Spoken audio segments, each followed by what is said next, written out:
Anak-anak yang menderita stunting meskipun telah ditangani dengan baik, namun tetap tidak akan bisa menyamai anak-anak yang tidak menderita stunting.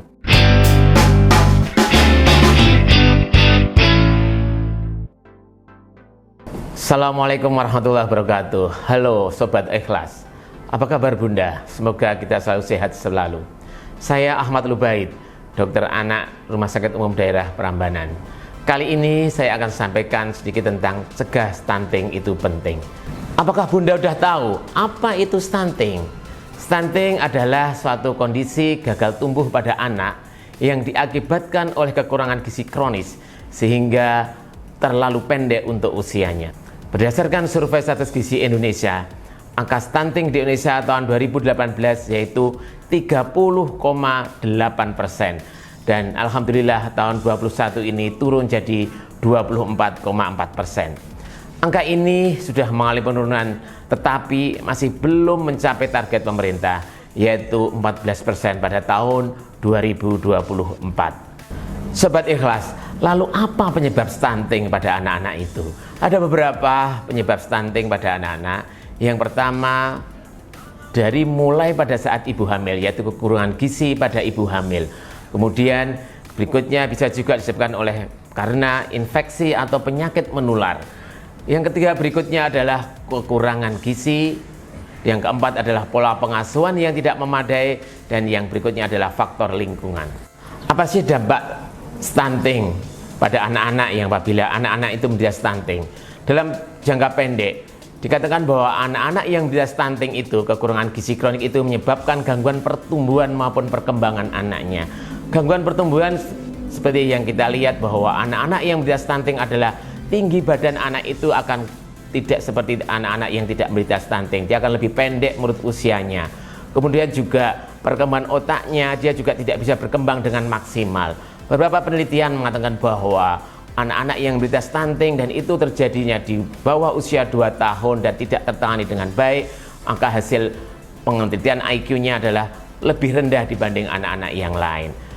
Bahkan anak-anak yang stunting meskipun sudah ditangani dengan baik, dengan gizi yang bagus, tapi kalau seseorang anak yang sudah didiagnosis stunting maka akan menyebabkan bahwa IQ anak itu sedikit di bawah anak-anak yang tidak menderita stunting. Jadi tidak hanya masalah pendek pada anak-anak stunting itu yang kita masalahkan, tapi yang lebih penting adalah bahwa anak-anak yang menderita stunting itu intelijensinya, kognitifnya tidak bisa maksimal meskipun sudah ditangani dengan bagus, dengan sesuai dengan prosedur yang ada. Dampak jangka panjang pada penderita stunting ini sebenarnya terkait juga dengan pertumbuhan dan perkembangan anak tersebut. Anak-anak yang menderita stunting kalau tidak ditangani dengan baik akan menyebabkan satu, perkembangan fisiknya akan pendek, yang kedua kognitif anaknya tidak akan bagus. Dengan kognitif anaknya yang tidak bagus itu akan menyebabkan prestasi belajarnya kurang bagus dan nantinya untuk bersaing di dunia pekerjaan akan kurang maksimal.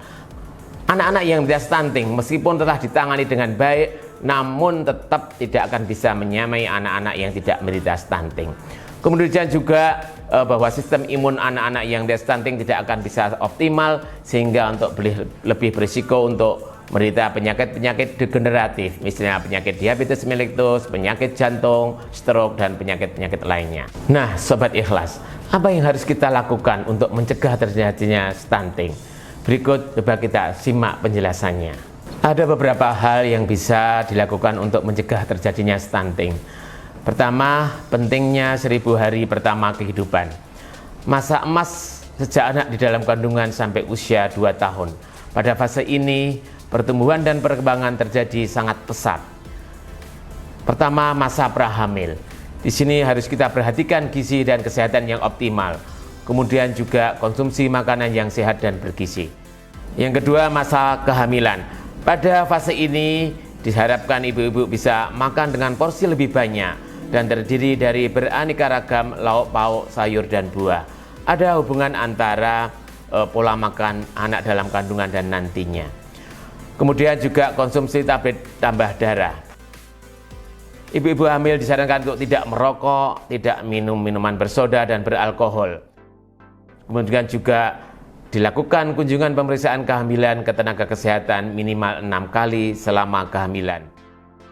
Kemudian juga rencanakan tempat bersalin dengan tenaga kesehatan. Kemudian yang ketiga adalah masa menyusui.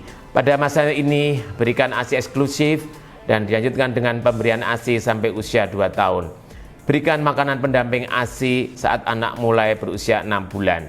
Imunisasi secara lengkap dan juga pemantauan pertumbuhan dan perkembangan secara berkala. Untuk kemudian berikutnya adalah jangan lupa untuk selalu menjaga kebersihan. Bila anak lahir di lingkungan yang kekurangan akses makanan bergizi dan air bersih, anak-anak akan berisiko malnutrisi dan gagal tumbuh. Yang ketiga, konsultasi dengan tim pelayanan kesehatan. Konsultasi bisa dilakukan di posyandu, puskesmas, atau pusat pelayanan kesehatan terdekat.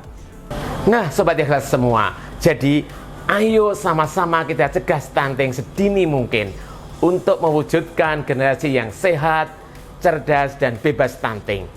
Ibu hamil sehat, bayi lahir sehat, tumbuh menjadi dewasa yang sehat, cerdas, dan produktif. Salam sehat semua.